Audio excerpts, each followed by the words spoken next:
todos ustedes.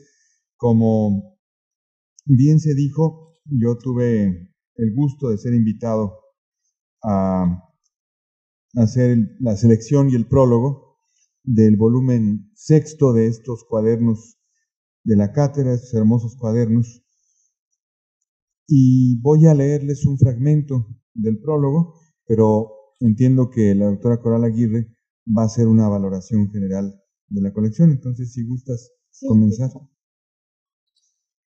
Bien, yo voy a comenzar exactamente como comencé cuando tuve también el placer y el honor de presentar los primeros 5 volúmenes, con las mismas palabras.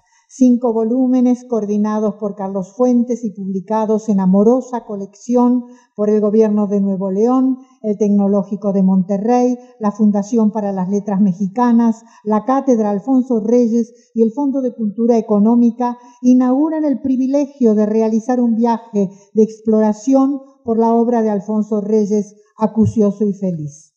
Ahora el convite es mayor, puesto que a esos primeros 5 volúmenes se agregan los que nos toca presentar hoy. Se trata del volumen 6, Literatura Española, con prólogo del maestro Vicente Quirarte, aquí presente, y el volumen 7, con prólogo de Bernardo Sepúlveda Amor. Y voy a dar lugar a ciertas confesiones. Confieso que al leer los títulos sentí una suerte no de rechazo, pero sí de preocupación. Los primeros 5 habían sido tan felices, serían renovados por esta nueva entrega cuya propuesta se manifestaba más particularizada y por lo tanto para el lector común demasiado específica. Con esta preocupación comencé a leer, pero antes tengo que hacer otra confesión. Debo confesar otra cosa que puede escandalizar las buenas conciencias de los especialistas en literatura española, que en México son tantos y tan buenos, comenzando por el mismísimo Alfonso Reyes. Yo vengo de un país que ha renegado de España. Nuestras miradas siempre se han dirigido a Francia, a Inglaterra, Weimar, Viena, Nueva York o lo que fuere en la cuestión cultural y más específicamente literaria. Como lo muestra muy bien Victoria Ocampo con su propia vida, antes que aprender a pensar en español, muchos de nosotros lo hicimos en francés o, como en el caso de Borges, en inglés. La literatura española nunca ha sido santo de nuestra devoción, para decirlo lisa y llanamente. Recuerdo que Gabriela Mistral, gran amiga de Reyes, se enojaba mucho por esta condición argentina de menosprecio a su propia lengua y herencia. Por mi parte, no estoy exenta de tales reproches que oficiaran algunas veces juntos la Mistral y Reyes, de modo que valga toda esta larga introducción para agregar a mi inquietud primera las propias preferencias. Literatura española. ¿Y cómo iba yo a viajar por un libro que en el fondo me interesaba bien poco? El prólogo debiera haberme llenado de esperanzas, pero escéptica como soy, me dije que el maestro Quirarte pudiera haber exagerado. Aquí quiero hacer una pequeña acotación. Parte de lo que voy a hablar sobre el deslumbramiento sobre este tomo 6 lo debemos lisa y llanamente al maestro Quirarte, sencillamente porque fue él quien ha escogido, tengo entendido, estos textos que de alguna manera me provocaron tanta conmoción en mi forma tan cuadrada de ver la literatura española desde mi argentinidad. Entonces, debo agradecer profundamente lo que voy a leer. Mis descubrimientos que leeré a continuación tienen mucha relación, pues, con la selección que hizo el maestro Quirarte de los textos de literatura española. Lo leí con mucha atención porque justamente lo que he tratado de evitar de Reyes ha sido su producción en relación a la literatura española, que es bastante, pero a la que es solo bordeado, digamos, diplomáticamente. En este punto tengo que hacer una nueva digresión. Conozco la literatura española, soy teatrista, he trabajado a Calderón y a Lope, amo la poesía, he discurrido por Góngora y Quevedo, San Juan de la Cruz. Mis estudios literarios y luego mis clases me han obligado a recorrer este universo en todos sentidos. Sin embargo, nunca había morado en mí el amor por ellos. Quiero decir que me produjo de inmediato, esto que me produjo de inmediato la lectura de Alfonso Reyes en sus inigualables y extraordinarios retratos de Lope, Quevedo, San Juan de la Cruz, Gracián, el arcipreste, y ni decir de Lope, al que según él mismo ama mucho menos que a Góngora, y no obstante nos lo presenta de un modo tan vívido que uno cae rendido a sus pies. La prosa reyista, los procedimientos retóricos, el acopio de imágenes, la manera que haya en presentarnos al poeta y su poesía son incomparables. Cada sección destinada a cada uno de ellos es un viaje pródigo y singular. Si uno se enamora de Lope, luego le pasa lo mismo con Góngora, antes le pasó con el arcipreste, y más aún, reconoce los vínculos de uno a otro, se divierte y ríe ante sus debates y sus confrontaciones. Si Quevedo suena a manierista o Gracián, la austera y sombría presencia de los unos se opone a la locura barroca de los otros. Todo es luz y sombras, chispazos y fuegos que vierte Reyes con prodigalidad para acercarnos a sus amados. Y lo hace de un modo tan luminoso, tan orgánico, que a uno no le queda más remedio que aceptar los colores y las luces con un regocijo que al menos en mi caso a mucho había perdido. Y resulta tan sorprendente que a uno se le quedan grabados para siempre sus aciertos que no acertos. Recuerdo al azar cuando en el análisis del arcipreste de Ita y su libro del buen amor lanza algo así como el yo hoy es sagrado, entonces más bien era cómico.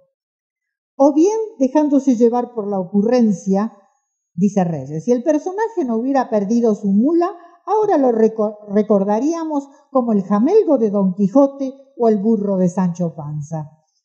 O este otro, refiriéndose a San Juan de la Cruz, los sacrificios de palabras más artísticamente labrados que posee acaso nuestra lengua, y pone ejemplo altísimo, amada en el amado transfigurada, o transformada, perdón.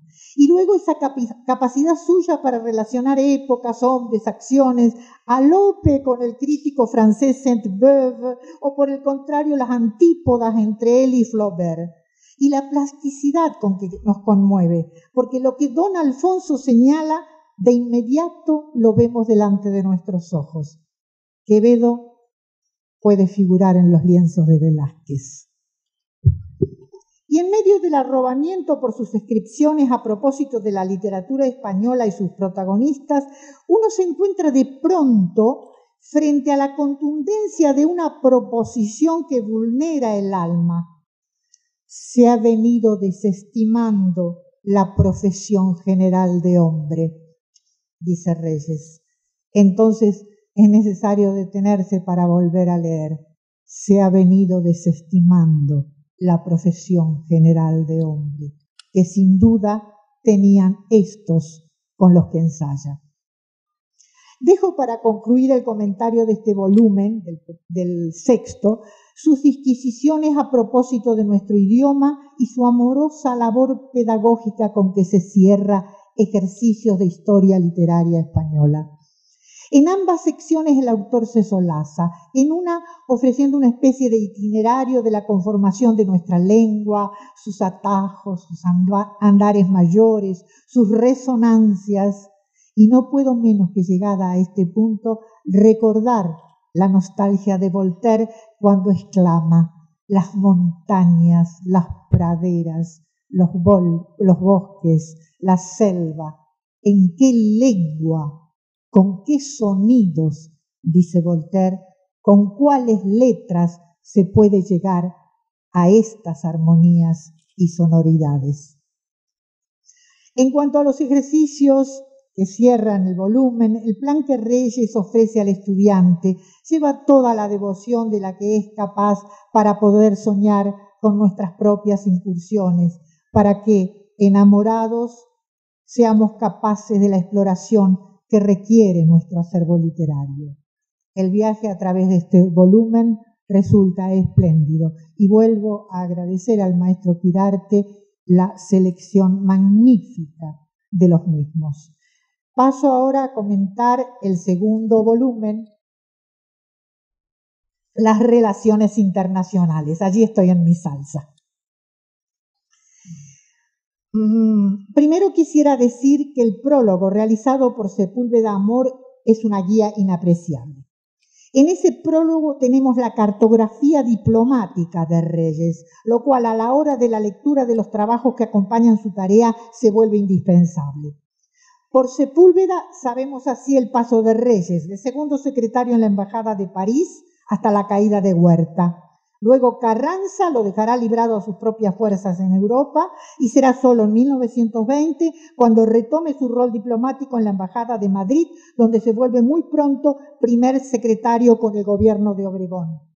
Asimismo, es nombrado responsable de negocios de la embajada y ministro plenipotenciario en misión especial y confidencias en 1924. En septiembre de 1925 presenta sus cartas diplomáticas en París bajo el gobierno de Calles y esboza ya el Instituto de Cultura Mexicana, que se concretará finalmente como la Casa de México en París. En 1927 es llamado a inaugurar y responsabilizarse de la primera embajada mexicana en Argentina. Antes había sido siempre una legación. Luego de 3 años en Buenos Aires, es convocado para hacer lo mismo en Brasil, donde permanece varios años hasta recibir el nuevo llamado para proseguir su tarea diplomática en Argentina durante los años del 1937 y 1938. Finalmente es aquí donde concluye su labor diplomática y regresa a México.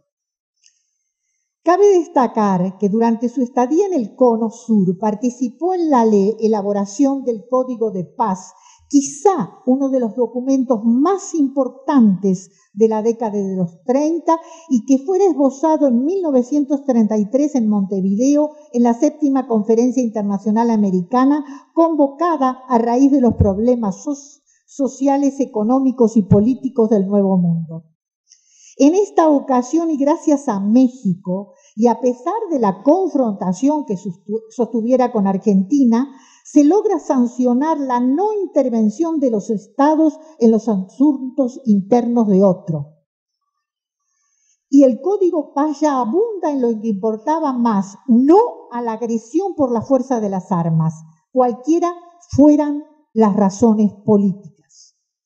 Es en esa ocasión, asimismo, donde Reyes hace un discurso entrañable a propósito de la guerra que están sosteniendo Bolivia y Paraguay, así como la misma conferencia, impulsada por la legación de México, logra detenerla, dicha guerra, en los días de su realización. En 1936, en la Conferencia Interamericana de Consolidación de la Paz, convocada en Buenos Aires, y a expresa acentuación de Alfonso Reyes en un documento de su autoría, se proponen medidas para promover el fomento de las relaciones intelectuales y culturales más estrechas entre las repúblicas americanas. Y se agrega otro documento sobre Hispanoamérica para la consolidación de la paz. Aquí el Código de Paz mexicano ya está totalmente sancionado, ¿no? Ya está totalmente terminado. La delegación mexicana, bajo el gobierno de Lázaro Cárdenas, alerta sobre la inclinación profascista de ciertas políticas de las cuales México se aleja ostensiblemente. Somos surcidores de voluntades consagrados a suturar roturas, amortiguar sobresaltos y crear continuidad, proclama Alfonso Reyes. Pero hay más. y lúcidamente reconoce que no se le perdona estar apartado de las vendetas del odio. Y en otro orden llega al enojo y dice, fíjense qué profético, nos va a pasar como a Cuba, mientras no derramemos por todo el mundo nuestros intereses, más dependeremos de uno solo. Recorrer las páginas de la reflexión reyista sobre el servicio diplomático en otro capítulo resulta también revelador. Es una verdadera radiografía del diplomático. Se descubre entonces que hay dos maneras de ejercer la diplomacia. Por un lado, el diplomático transitorio, esto es, que ha sido alejado por motivos políticos y puesto al servicio, y los otros que son de carrera. Del mismo modo advierte sobre los que realizan la tarea desde el mismo Ministerio del Exterior y los que viajan a las diversas embajadas. Su aliento no descansa, propone reunir ambas fuerzas, que cada grupo conozca las dificultades del otro. Y al mismo tiempo, tomando un verso del Martín Fierro, señala que vaca que cambia de querencia se atrasa en la aparición, de modo que propone un presupuesto para que los mexicanos en embajadas puedan periódicamente regresar para así palpar día a día la realidad de su país. Para finalizar, quisiera poner de relieve todo lo que me ha asombrado, no solo la perspicacia política de Reyes, sino hasta una cierta condición de profeta que no hubiéramos previsto. Antes hay que subrayar lo que significa la Guerra Civil Española. Nos encontramos en 1936, ya lo dije, es una de sus últimas gestiones diplomáticas panamericanas, digamos, y nadie de espíritu democrático como don Alfonso ignora que se trata de la lucha del viejo orden contra el nuevo y que la derrota de la República sería el ascenso irremediable, lo dice Reyes, del fascismo en Europa, pero también sus tentáculos alcanzando nuestra América. Esto también es un señalamiento de Reyes, lo que voy a leer a continuación. Luego de la Gran Guerra en 1918, los vencedores se inclinan por una izquierda benévola, pacifista y sobre todo democrática, y los vencidos se reagrupan, dice Reyes, en Alemania, Japón e Italia, mientras Estados Unidos gira su mirada hacia una América que quiere homogénea y a su servicio. Reyes anuncia la amenaza de una conflagración mundial y de dos órdenes que se van a enfrentar definitivamente, dice, la izquierda y la derecha fascistoide. Además denuncia, a partir de la revolución industrial, el ascenso del capitalismo hasta los imperialismos, revelando los monopolios de las mayorías coloniales sobre pueblos y naciones. Acusa al trus germánico del acero, a las industrias de la química imperial de Gran Bretaña, su dominio sobre el mundo y el auge de las armas bélicas como industria y ganancia desmedidas. Una verdadera carrera armamentista, subraya. Para ir más lejos, su vista alcanza a vislumbrar la sobrepoblación y la sobreproducción como una antinomia, zonas donde se desperdician, dice, materias primas y zonas de hambre, desolación y muerte. En Argentina, él lo verifica, el exceso de la cosecha de trigo se echa al mar y en Brasil se queman los cafetales. La contrarrevolución acecha, dice, y marca hasta qué punto toda oposición siempre es tachada de comunismo, por ejemplo en Argentina, donde cumple a la sazón sus funciones diplomáticas. Y finalmente, puedo decir que resulta admirable la lucha que hizo México a través de estos grandes hombres de la diplomacia de la talla de Reyes en contra de la imperialista doctrina Monroe. Hasta qué punto defendió siempre la autonomía territorial y cuán peligroso resultaba para un país con 3.000 kilómetros de frontera con Estados Unidos la tan mentada doctrina que permitía la impunidad de fuerzas americanas al interior de los países latinoamericanos. Todo esto y mucho más se aprende y se revela en las minuciosas notas de Reyes en su carácter de diplomático y de especialista político. Los grandes países, o para decirlo mejor, los países grandes son los que grandes son sus hombres, los que lo representan en el foro del mundo, aquellos que enarbolan los ideales de justicia y libertad, que no es palabra vana ni vacía, sino que por ella se llevó a cabo la Revolución Mexicana, cuyo centenario estamos festejando por estas fechas. Aún inconclusa o fallida, o como quiera calificarla cada uno de nosotros como mexicanos, es bueno tener este libro al alcance de nuestra mano. No solo nos recuerda de qué estuvieron hechos los ideales para concretar un país grande y justo, de un Alfonso Reyes y tantos hombres y mujeres más, sino que asimismo es una clara lección y una asignatura pendiente para las generaciones actuales.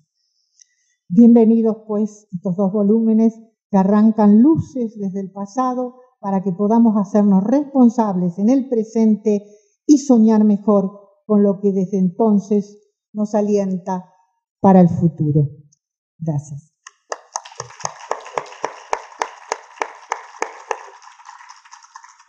Muchas gracias a Coral Aguirre. Yo, como les decía, voy a dar lectura aparte del prólogo, pero no quiero dejar de expresar mi agradecimiento a Dora y a Ana Laura por haberme hecho sentir desde un principio en casa, al invitarme a hacer este prólogo, y al maestro Pablo García, que está aquí con nosotros, quien tuvo a su cargo ese delicado trabajo editorial, tuvo siempre la gentileza de corregir mis errores, de hacerlo con toda su suavidad, su humildad, pero su sabiduría. Y también es justo mencionar al doctor Enríquez Perea, gran reyista, gran conocedor de la obra de Alfonso Reyes, y quien también estuvo constantemente cuidando las referencias bibliográficas, la procedencia de los textos. Hace un momento, en la entrevista que tuvimos con Radio UNAM, dijimos que estos libros, bellamente editados, con una generosa interlínea, con un diseño gráfico excelente, son agradecibles tanto por los especialistas en Reyes como en aquellos que tienen la fortuna de aproximarse por primera vez a ellos. Así que bienvenidos estos dos nuevos volúmenes, como ya nos dijo Coral. El año 1959, último de su fecunda y generosa existencia, Alfonso Reyes escribió un ensayo titulado Llanamente nuestra lengua.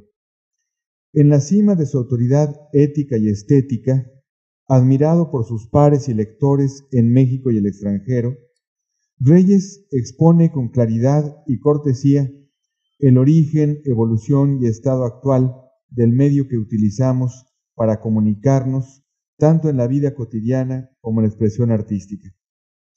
No obstante que se trata de un texto de divulgación, debido a que es obra del polígrafo y virtuoso que nuestro autor fue en todo momento, en él fulguran al mismo tiempo el ingenio y la armonía, la originalidad y el descubrimiento. La literatura mexicana es toda aquella escrita por mexicanos, dijo varias veces quien, como parte del Ateneo de la Juventud, dedicó sus afanes a desentrañar los principios de nuestra identidad, pero también a comprender su inserción en el mundo, su diálogo con otros ámbitos y sensibilidades. Bajo el sobrio título Cuestiones estéticas, un Alfonso Reyes, de apenas 22 años de edad, publica en 1911 su primer libro, unánime y nunca suficientemente celebrado. El volumen es un manifiesto de temas y obsesiones a los que se mantendrá leal el autor sus años posteriores. Por lo que se refiere a las letras españolas, importa destacar que este libro inicial incluye un texto acerca de la cárcel de amor de Diego de San Pedro y sobre la estética de Góngora, primero de una serie de estudios que con el transcurso de los años dedicaría al poeta que había sufrido el olvido de lectores y críticos durante varios siglos.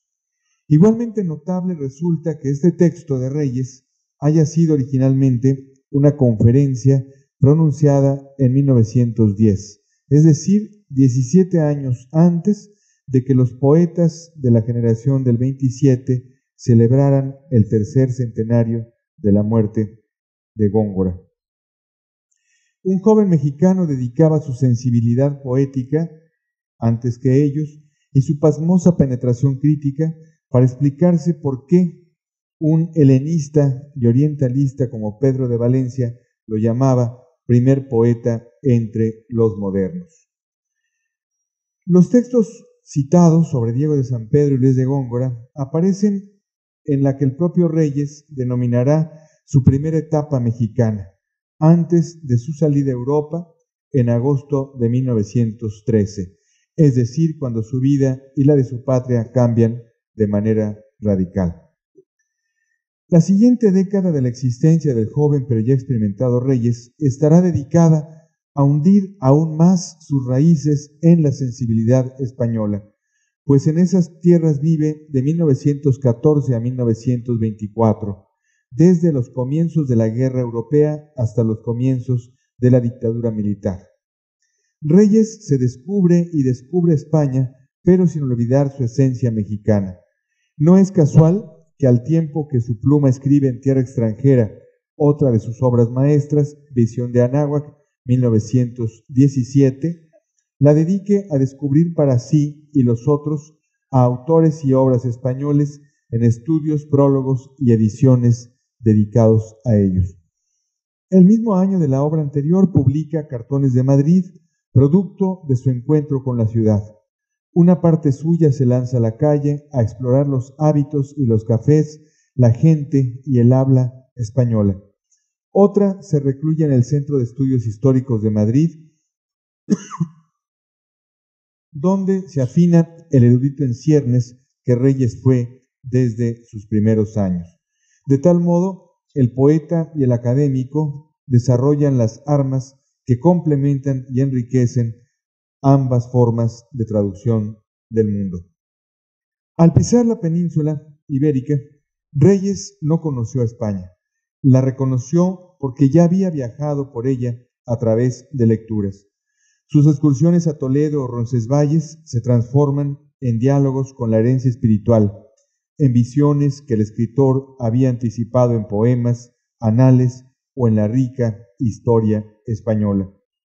Veces hay en que la balanza se inclina por el poeta deslumbrante y deslumbrado, que a través de una prosa flexible y certera, salpicada de epigramas o de construcciones cercanas al Ramón Gómez de la Serna de las Greguerías, pinta ligeras acuarelas o elaborados aguafuertes donde están España y él en coloquio constante y amoroso.